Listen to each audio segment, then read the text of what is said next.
stakeholdersan hawshan inaan anu in ka badan ka hadlo weeyii inta aad ka hadlaysaan aan consenskayga ka sheego taasi waa taa waxaan doonayaa inaan u bushaareeyo oo kelmad bushaaro oo fiican aan u sheego walaalahayga Soomaaliyeed waxaan ahay nin Hargeysa ku dhashay magacaygu waa Roble Cabdi Muuse waxaan ahay Somalilander Soomaalinimada jecel oo ku faraxsan waxa iskugu mid ah Professor Afyar Cilmi Professor Bulxan iyo Xuseen Cabdi Xalane waa saddex nin oo iisiman marka inaan Somalilander ahay iguma kalifayso inaan nacabahay walaalahayga kale ee Soomaaliyeed marka hadiiba sawirkaasi ay iga qabaan dhalinyarta aniga ileeg ee gobolada kale Soomaaliyeed jooga waxaan doonayaa image-ka inaan kala gareeyo oo aanan cuqdada aanan qabin waxaan saaka sawir la geliyay oo isku sii ugu faraxsanaa wasiir Maxamed Biixi Yunis wasiir Xirsi iyo wasiir Maryam Qaasin waxa saaxiibkaya in adeerkayna wasiir Saalax cuqdadu ma qabo waan jecelahay waxaan si lamid ah u jecelahay abyan marka inaan Somalilander ahay ma runtii lama xiriidho in aan nacabahay inaan hostility qabo in ay jirto wax cuqdada ama reservation oo aan ka haysto walaalahayga kale Soomaaliyeed marka maadaama aynu ka wada hadlaynay peace iyo inay Soomaalidu hoonka degan wax wada qabsato Somalilandnimadaydu tirad kuma aha Soomaalida kale iyo Soomaalida kale baan waxtarna mooyaane maanta qodbadihii baxayay qodbadaan ugu jeclaa inta ugu badan qancisay waa qodbadii Mustafa Cagjar marka biasness iyo subjectivity ay Somalilandnimadeedu ku hayso Soomaalida kale ma jirto taasi waa taa maadaama aan mustaqbalkaana aan aaminsanahay asxaabta kalena aan wada leenahay mid baan isweydiinaya maxaa muqaddasa ma waxa muqaddasa midnimo indhalaana oo waa in la midoobo in la yiraahdo ma waxa muqaddasa goosasho garqaadasho la'aana oo ana waan goosanayna la soo taagnaado mise waxa muqaddasa inaan annan nolol iyo karaamo helo waayo mustaqbal baan rabaa waa run 30 jir baan ahay dawladda ictiraafsan ma haysto idan kayla midkee Muqdisho jooga isna laakiin waa 30 jir isagu nabadgeliyo dawladba ma haysto oo intaan haysto mana isaga u janaalow ah isagu inta xataa ma haysto marka ma nolol iyo karaamo aanu wada baahanahay mise muqaddasiye kale oo aanan nolosha iyo karaamada kaga wada hadlayn ayaanu wada baahanay taana ma lahayn inuu frame garayno aad u mahadsan ayaa muhiima su'aal fiican weeye Cabdixakiim in yar su'aal ana maadaama aanu mustaqbalkana leeyahay in yarida in ka yar intii iida odayaasha okay waqtiga laakiin waayo walaal waa sax waan kugu tixgelinayaa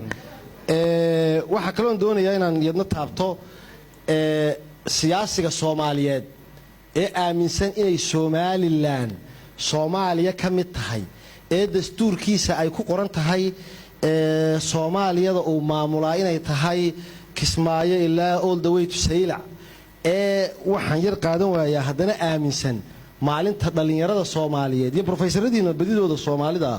ee aaminsan maalinta dhalinyarada Soomaaliyeed oo hadda Hargeysanayna ka mid tahay aaminsan tihiin waa 15 May waa maalintii SYL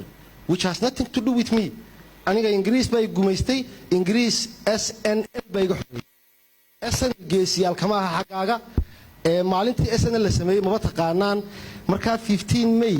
karaamada ay SYL oo Talyaani xorriyadda ka qaadatay ay dheer tahay SNL oo Ingiriiska xorriyadda ka qaadatay iyo karaamada ay 15 May ku tahay maalinta dhalinyarada Soomaaliyeed ee haddana aaminsan tahay inaad igu maamusho igu madasho waan garan waayay waxaan garan waayo kale war haddii la isku quuri waayay ama haddii la isku quuri waayay taariikhaha wanaagsan ma waxa la isku quuri waayay dhibaatada haddaan idin weydiiyo Soomaaliya goormuu dagaalka sokeeya ka bilaabmay waxaad odhanaysaa 1991 aniga laakiin hooyaday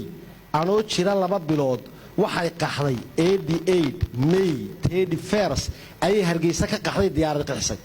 marka dagaalka sokeeya maalintii Muqdisho ka qaraxdo bilaabmay mise maalintii ummad calanka aaminsaneed maalinta oo aan goosanani ay qaxday ayuu bilaabmay marka maalintii dhalinyarada haddaan dhaafo xitaa dagaalka sokeeyo goortu qarxay oo dhibtii iyo heshiis kuma nihin oo sheerir kuma nihin waan ka bixi walaal inaan cuqdadi jirin halka ugu dambeysaan idin geeyni anigu Roble Cabdi Muuse Maxamed baa la yiraahdaa adeerkay waxa la yiraahdaa Maxamed Muuse Maxamed liisaska officialka ee yaalo wuxuu ka mid yahay dadkii lagu laayay xasuuqii Jasiira anigu laakiin Roble anoo haddaan Muqdisho yimaado meelaha aan ugu jecelahay inaan tagaan ku soo dabaasho sawir ku soo galo waxa ka mid ah Jasiira oon tagaa marka inaynu sab-ataaj garayno oo dee khalad iska fahmaa ma fiicna aad baad mahadsantahay inaan Somaliland aaminsanahay lama xidhiidho cuqdad lama xidhiidho cid baa cid laysay xitaa haddii apologieskii imika laga wada hadlayo cidkii ka hadlayeen la bixiyo weli waxaynu u baahanay inaynu ka wada hadalno maxaa mustaqbal san saynu ku heli karnaa halkee barwaaqa taalo dood saasoo constructive aynu u baahannahay midna waan codsanayaa ugu dambayn anuu ma aaminsani inanka jigjiga joogaa inuu necab yahay ma aaminsani inanka jabuuti joogaa inuu necab yahay ma aaminsani inanka muqdisho joogaa inuu necab yahay siyaasiyiinta Soomaaliyeed iyo dadka narrative-ka haya please dhalinyarada aad gelinaysaan qofka Hargeysa joogaa Soomaalida kale uu necab yahay naga joojiya ma necbine on top of that ma necbin waa qadiyad political oo baanu aaminsanahay Soomaalimaduna inaga dhaxaysaa oo maasan Cabdi Xakiim oo salaam ayaa aad baad mahadsantahay hadda waxaan siinayaa panel